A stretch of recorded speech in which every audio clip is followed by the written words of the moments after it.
Salut, ça va bien? Ben oui, content de te voir. Moi aussi. Viens t'asseoir.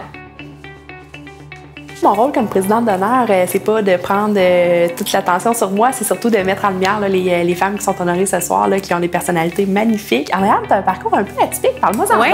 J'ai toujours su que je voulais me lancer en affaires un jour, mais je savais pas quand, comment, dans quel domaine. Et j'ai déménagé dans le contexte des études de mon mari là, à Vancouver. Puis c'est là que j'ai découvert des boutiques avec vraiment une belle offre de produits, belle ambiance. Donc je me suis dit, voilà, c'est une belle opportunité parce qu'à Québec, à l'époque, il n'y avait rien de la sorte. Donc on a ouvert Charlotte et Charlie à Place de la Cité.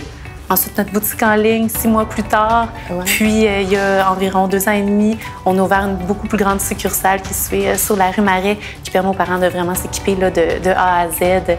Donc, poussette, mobilier, bande auto. Andréane, je la connaissais un peu parce que je suis cliente de ces magasins.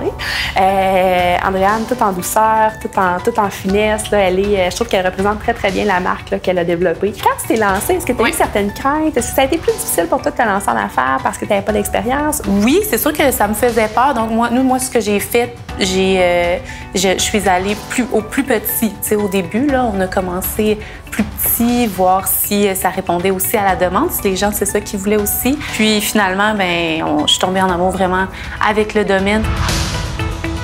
Tu es entrepreneur, tu es une femme, ouais. tu es une maman. Oui. Comment tu arrives à concilier tout ça? Ça a été de m'entourer. Le succès de Charlotte et Charlie, là, c'est vraiment dû à mon équipe là, aussi. Là, j'ai vraiment une équipe merveilleuse. J'ai quelqu'un qui est avec moi, mon bras droit, Gisèle, depuis les tout débuts, là, vraiment, qui a été avec moi dans les hauts et les bas. Une partie de la raison pour laquelle j'ai accepté, c'est que je me disais justement que ça allait être des belles rencontres avec des entrepreneurs. Je trouve ça vraiment important de mettre ces filles-là en lumière.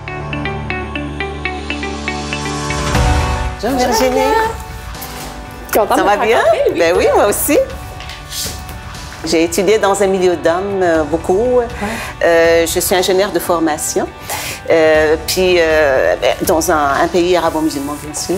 Donc, non, moi, je voyais la condition féminine, je dis, ouais, moi, peut-être c'est les études, puis moi-même, on va s'en sortir, puis on va faire quelque chose. Et déjà jeune, vous étiez une femme forte. Oui, clairement. Oui, puis il n'y a rien qui m'arrêtait. Puis c'était mon choix vraiment de me déraciner du Maroc pour venir m'enraciner à Sainte-Foy. À Sainte-Foy?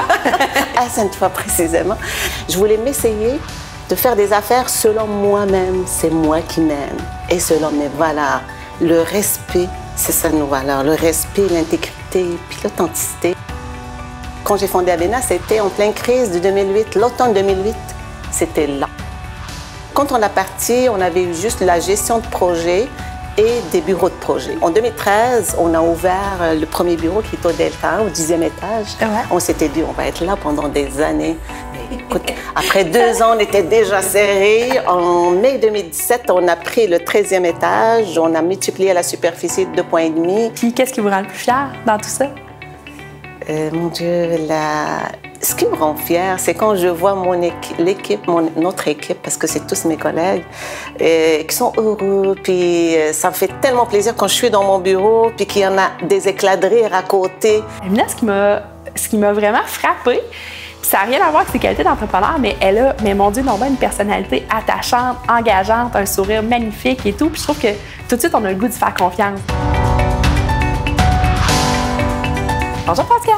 Allô Virginie! Parle-moi un petit peu de toi, ton parcours. J'ai été une adolescente rebelle qui n'a pas voulu faire la même chose que mon père.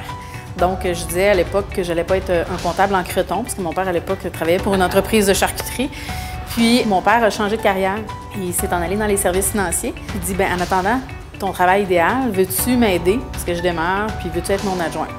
J'ai dit, OK, mais attache-toi pas trop, parce que je ne resterai pas longtemps. Et je me suis mis je te dirais peut-être 6 mois après, à adorer ça.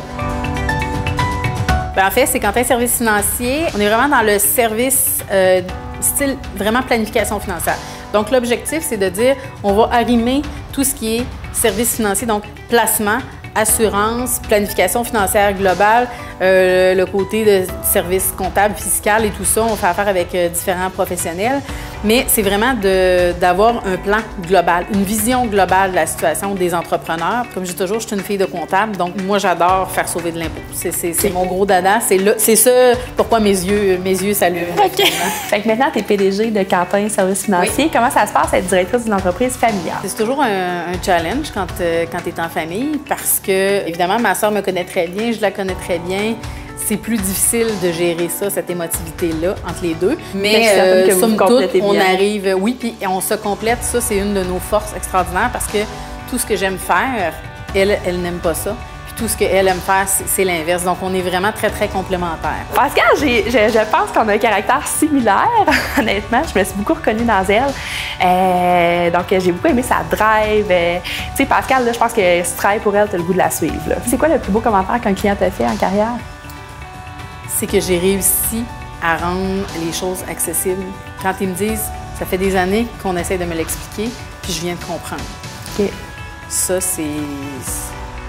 c'est plus important que tout le rendement que tu peux faire à quelqu'un. C'est plus important que n'importe quoi parce que la personne comprend ce qui se passe, a pris le contrôle, de ses finances. De sa situation. Exactement.